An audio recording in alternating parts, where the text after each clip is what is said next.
Welcome to the NewsHour. American investigators have arrived in South Korea to help investigate the year's worst airline crash of a Boeing 737-800 south of Seoul. But today we learned the airport's own internal guidelines question the placement of a barrier that likely made the crash far more deadly and has led to an outpouring of grief for the families of the 179 people who died. Here's Stephanie Tsai. Tears that won't stop. Pain that's inconsolable. At a memorial set up in the Muon International Airport, devastated families paid their respects to loved ones. 5 employees from this office were among those killed. Lee Kui-sun mourns the loss of a colleague. I still can't believe it's real until now. She was promoted recently, and all of a sudden this happened. I still can't believe it. I miss her smile.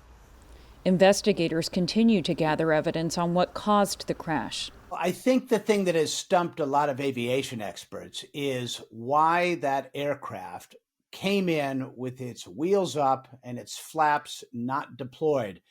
Obviously, before landing, you like to have both of those, the flaps down and the gear down.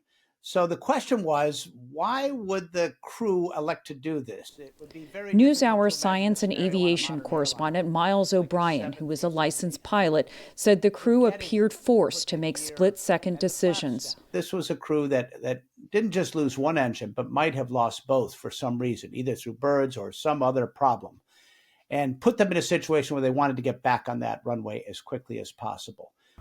Video by an eyewitness on the ground shows the plane landing on its belly, skidding off the runway and slamming into a concrete embankment. On Sunday, the South Korean Transport Ministry said the pilot aborted an initial landing after air traffic control issued a bird strike warning. He then made another approach, but within a couple of minutes issued a mayday call. It all happened too fast, said Transport Ministry official Kang Jung-hyun. If there had been more time, they could have requested preparation measures, such as dispatching fire trucks to stand by and preparing for an emergency landing. The runway design itself may have proved fatal. There was only one runway at that airport, and there was a concrete barrier if one overshot the runway, which is exactly what happened. Yeah, it's not what anybody would consider a smart or safe airport design. The antennas that sit on top of that reinforced concrete berm at that airport have to be where they're located because they're designed to keep the airplane centered on the center line of the runway. In this case, it was way over-engineered.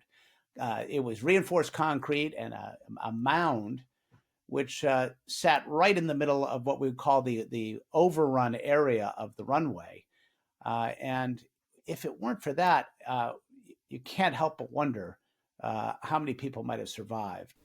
Muon Airport's own internal guidelines, released earlier this spring, had flagged that the airport failed to comply with the recommended length space at the end of the runway, and a reinforced concrete berm used to house navigation antennas was too close to the runway. Every accident is something where the aviation community learns a little more about safety. And this is one piece that might have been overlooked, unfortunately, which hopefully this accident will lead to similar obstacles not being in place at runways all over the world.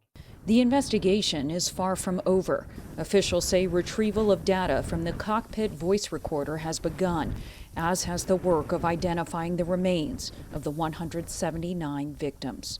For the PBS NewsHour, I'm Stephanie Tsai. The disaster comes against the backdrop of increasing political uncertainty. Today, a court in Seoul issued an arrest warrant for impeached President Yoon Suk-yeol, part of an investigation into whether his declaration of martial law earlier this month amounted to rebellion.